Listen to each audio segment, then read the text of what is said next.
Welcome to Duo coders में आपका स्वागत है।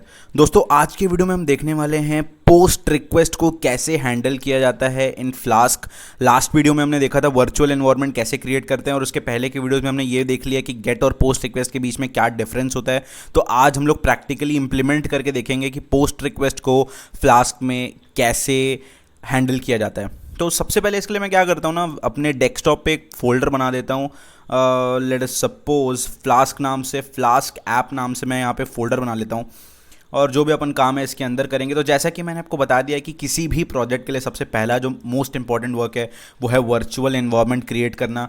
तो मैं अभी इस प्रोजेक्ट के लिए मैं यहाँ पे CMD में आ जाऊँगा और यहाँ पे एक वर्चुअल एनवायरनमेंट क्रिएट कर लूँगा।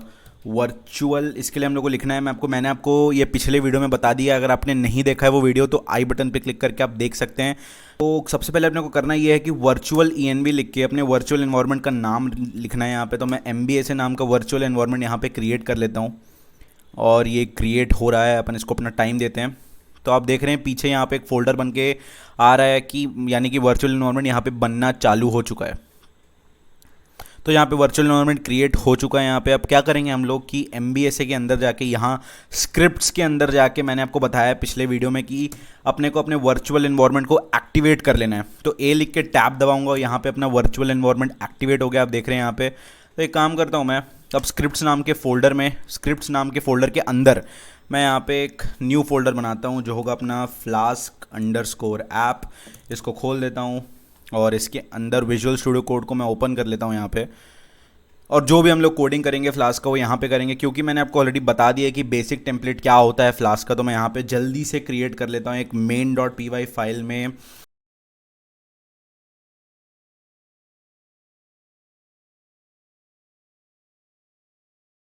रन करके देखते हैं। यहाँ पे सबसे पहले तो मेरे को CD करके MBSA वाले फोल्डर के अंदर जाना पड़ेगा। ओके सॉरी, क्या नाम से बनाया था मैंने? फ्लास्क नाम से बनाया था, I am sorry for that. Flask app नाम से। अब यहाँ पे आके मैं पाइथन main.py लिखूंगा तो अपना सर्वर यहाँ पे स्टार्ट हो जाएगा। ओके, तो यहाँ पे मैंने आपको बताया वर्चुअल एनवायरनमेंट में हमको अपने जो न्यू मॉड्यूल है उसको डाउनलोड करना पड़ता है। तो सबसे पहले वर्चुअल एनवायरनमेंट में आके मेरे को फ्लास्क डाउनलोड करना पड़ेगा।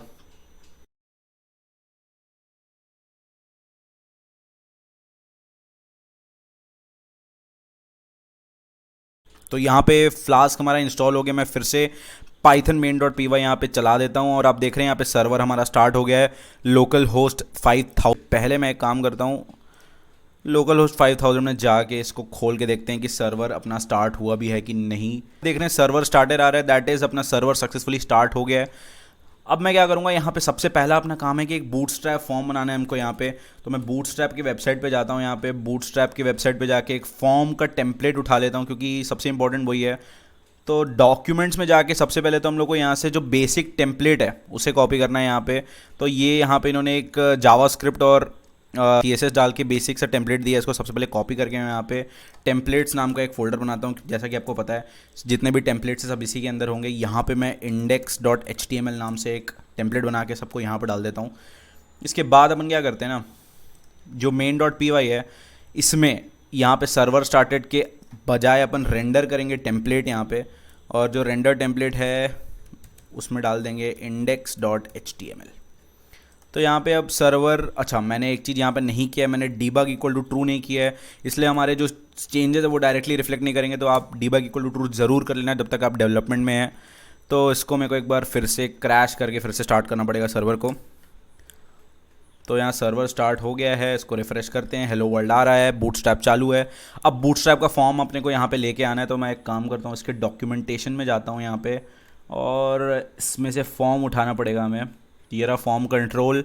फॉर्म कंट्रोल में आके अपन सिंपली इसे ही कॉपी कर लेता हूँ मैं अभी के लिए। तो इसको कॉपी करते हैं, यहाँ पे index.html में आते हैं। हेलो वर्ल्ड की जगह मैं एक काम करता हूँ, यहाँ पे एक div.container नाम से, div.container नाम से मैं यहाँ पे एक डिवीजन टैग बना के इसके अंदर इसको डाल देता हूँ, और यहाँ पे अपन रिफ्रेश करके देखते हैं कैसा दिख रहा है। यहाँ पे आप देख रहे हैं कि अपना जो फॉर्म है वो वहाँ बनना चालू हो गया है। सबसे पहले एक काम करते हैं, हेडिंग देते हैं, एक हेडिंग, और उसमें क्लास डालूंगा मैं टेक्स्ट सेंटर, ताकि टेक्स्ट सेंटर पे हो जाओ। बाय द वे ये सब आपको नहीं पता है तो ये बूटस्ट्रैप है, और इसके लिए मैं एक डेडिकेटेड सीरीज़ अलग से बना दूंगा। लेकिन इस वीडियो में बेसिकली हम लोग देख रहे हैं फॉर्म बिल्डिंग नहीं देख रहे हैं, तो वो हम किसी और वीडियो में डेफिनेटली देखेंगे।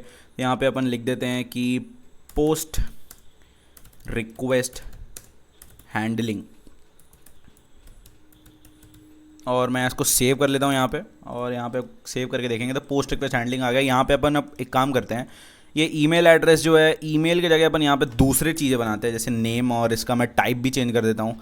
टाइप को यहाँ पे रखते हैं अपन टेक्स्ट टाइप रखते हैं, और इसको हटाता हूँ मैं यहाँ पे क्योंकि अपने को ये नहीं चाहिए। इसी को मैं यहाँ पे कॉपी कर लूँगा। नेम की जगह एक मोबाइल नंबर भी लेते हैं अपन, मोबाइल नंबर, और मोबाइल नंबर लेने के लिए यहाँ पे इनपुट को अपन नंबर ले लेंगे, और एक अपन लेते हैं एड्रेस, ADDRESS एड्रेस लेते हैं, और उसका भी अपने को okay, I am sorry for this, ये यहाँ पे एड्रेस लेते हैं। और स्पेलिंग से क्या फ़र्क पड़ता है। यहाँ पे टेक्स्ट अपन ने ले लिया है। अब प्लेस होल्डर्स जो है, यहाँ पे प्लेस होल्डर्स चेंज करेंगे। Place holder in the sense मैं आपको यहाँ पे ला के दिखाता हूँ। यहाँ पे नेम ये सब आ रहा है। बेसिकली ये सब चेंज करने का ज़रूरत नहीं है, अपना मेन काम यहाँ पे हो गया फॉर्म बनाना। फिर भी यहाँ पे मैं कर देता हूँ इसे, ताकि थोड़ा सा क्लीन दिखे हमारा फॉर्म, क्योंकि आप मेरे को ये कोड आपको प्रोवाइड करना है, इसीलिए मैं थोड़ा सा इसे क्लीन रखता हूँ ताकि आप भी इसे अपने लोकल कंप्यूटर में चला सकें। और यहाँ पे एड्रेस जो स्पेलिंग ऐसे चेंज कर लेना गाइस। तो यहाँ पे मैंने इसे चेंज किया, मैं रिफ्रेश करता हूँ तो यहाँ पे अपना नॉर्मल सा एक फॉर्म बन गया। नेक्स्ट अपन क्या करेंगे, एक सबमिट बटन भी अपने को बहुत ही ज़रूरी है बनाना, और ये जितना भी कोड है इसको हम लोग को एक फॉर्म टैग के अंदर डालना है बाय द वे, क्योंकि हम फॉर्म बना रहे हैं। फॉर्म टैग के अंदर ये जो एक्शन और ये सब एट्रीब्यूट्स होते हैं, इसके बारे में मैं आपको कुछ समय में बताऊंगा। यहाँ पे एक बटन क्रिएट कर लेते हैं अपन, button.btn करने से क्लास बटन ऐड हो जाएगा यहाँ पे, और button primary, by the way ये जो सब कर रहा हूँ मैं सभी बूटस्ट्रैप चीज़ें हैं। और ये सबमिट बटन मैं यहाँ पे क्रिएट कर रहा हूँ, और सबमिट बटन के लिए अपने को टाइप भी सबमिट देना पड़ता है यहाँ पे। ये करके मैं यहाँ रिफ़्रेश करूँगा, बटन आ चुका है यहाँ पे, और ये कंटेनर के अंदर नहीं है। ऐसा क्यों है, क्योंकि ये कंटेनर के अंदर नहीं रखा था मैंने। अब मैं करूँगा तो कंटेनर के अंदर आ गया ये। तो ये अपना बेसिक सा फॉर्म यहाँ पे क्रिएट हो गया है। अब फॉर्म में एक्शन में मैं मेंशन करूँगा स्लैश, यानी कि मैं जो भी पोस्ट या गेट रिक्वेस्ट करने वाला हूँ वो स्लैश राउट के अंदर करने वाला हूँ। तो यहाँ पे मैं एक्शन में स्लैश में, एक्शन एट्रीब्यूट आपको ऑलरेडी पता होगा, ये वो लिंक होता है जिस पे हम लोग गेट या पोस्ट रिक्वेस्ट करने वाले हैं। तो बेसिकली हम पोस्ट रिक्वेस्ट कैसे हैंडल करते हैं वो देख रहे हैं। मेथड यहाँ पे बाय डिफ़ॉल्ट गेट होता है, इसलिए हम लोग को मेथड को यहाँ पे पोस्ट अलग से यहाँ पे स्पेसिफाई करना पड़ेगा कि भाई पोस्ट मेथड करने वाले हैं हम लोग।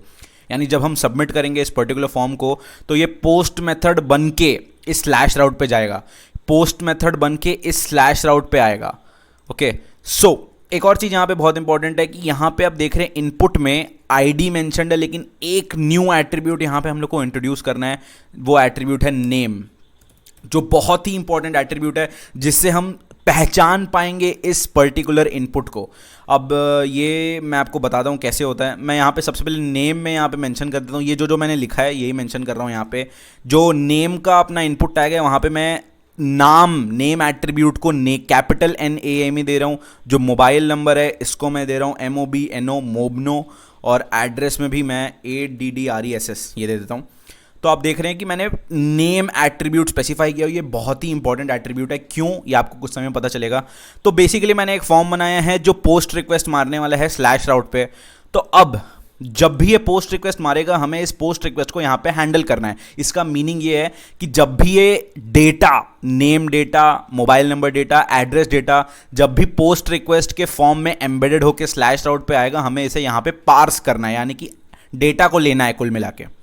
तो इसके लिए क्या होता है ना, सबसे पहले तो हमको राउट में मेंशन करना पड़ता है कि हम भाई ये जो राउट है बाय डिफ़ॉल्ट गेट रिक्वेस्ट ही लेता है। जो फ्लास्क में अपन राउट ऐसे डिफाइन करते हैं, बाय डिफ़ॉल्ट ये केवल गेट रिक्वेस्ट ही लेता है। इसलिए हम लोग को अलग से स्पेसिफाई करना पड़ता है मेथड्स लिख के कि भाई हम गेट रिक्वेस्ट तो ले ही रहे हैं, गेट रिक्वेस्ट तो लेंगे ही, लेकिन साथ में हम पोस्ट रिक्वेस्ट भी लेंगे।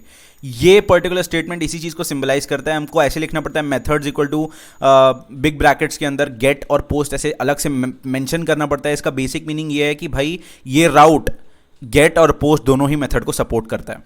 नेक्स्ट, जब इसके अंदर पोस्ट रिक्वेस्ट आएगा तो हम लोग को हैंडल करना है उस चीज़ को, यानी कि इफ़, अब पहले आप लिख दीजिए इस चीज़ को, बाद में आपको ऑटोमेटिकली समझ में आ जाएगा ये क्या हो रहा है यहाँ पे। If request dot method, sorry for this, if request dot, सबसे पहले तो रिक्वेस्ट आपको यहाँ से फ्लास्क के अंदर से लेके आना है। रिक्वेस्ट अगर लिखेंगे REQUEST तो ऑटोमेटिकली यहाँ पे इंपोर्ट हो जाएगा रिक्वेस्ट डॉट मेथड, यानी रिक्वेस्ट का मेथड, ये वाला मेथड की बात कर रहा हूँ मैं यहाँ पे। ये जो मेथड अपन ने डिफाइन किया, अगर रिक्वेस्ट का मेथड पोस्ट है, if request dot method equal to post, तो रिटर्न कर दो सक्सेसफुली सबमिटेड, मान लो ये लिखता हूं मैं यहाँ पे। अब मैं क्या करूंगा, यहाँ पे सर्वर को आगे अपने रिफ्रेश कर दूंगा, तो हम लोग को ऑलरेडी पता है कि ये फॉर्म जो है इसी चीज़ के लिए यहाँ पे। तो मैं एक काम करता हूँ, यहाँ पे ऑलरेडी पहले से कुछ डेटा सेव्ड है, मैं उसको डायरेक्टली ले लिया मैंने। एड्रेस मेरा ये है, ये नेम है, मोबाइल नंबर, नेम में पता नहीं क्यों आ रहा है ये बाय डिफ़ॉल्ट, मैं यहाँ पे साई लिख देता हूँ अपना नाम और मोबाइल नंबर भी मेंशन कर देता हूँ यहाँ पे। तो ये मोबाइल नंबर यहाँ पर सबमिट कर देता हूँ उसको डायरेक्टली। तो आप देख रहे हैं जैसे ही मैंने सबमिट किया तो हुआ क्या, यहाँ पे आप देख सकते हैं जैसे ही मैंने सबमिट किया तो एक पोस्ट रिक्वेस्ट पड़ा। किस पे पोस्ट रिक्वेस्ट पड़ा? स्लैश राउट पे।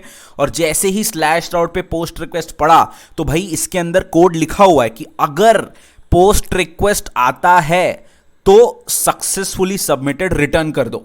अगर पोस्ट रिक्वेस्ट आया तो सक्सेसफुली सबमिटेड रिटर्न कर दो।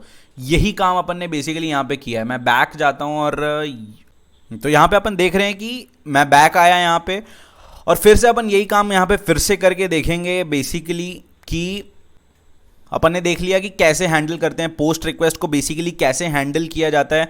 तो ऐसे करके अपन बेसिकली हैंडल करते हैं। तो अब ये तो था कि चलो पोस्ट रिक्वेस्ट सक्सेसफुली अपने राउट पे आ रहा है, ये अपन ने यहाँ पे इंश्योर कर लिया है कि पोस्ट रिक्वेस्ट सक्सेसफुली हमारे राउट पे आ रहा है।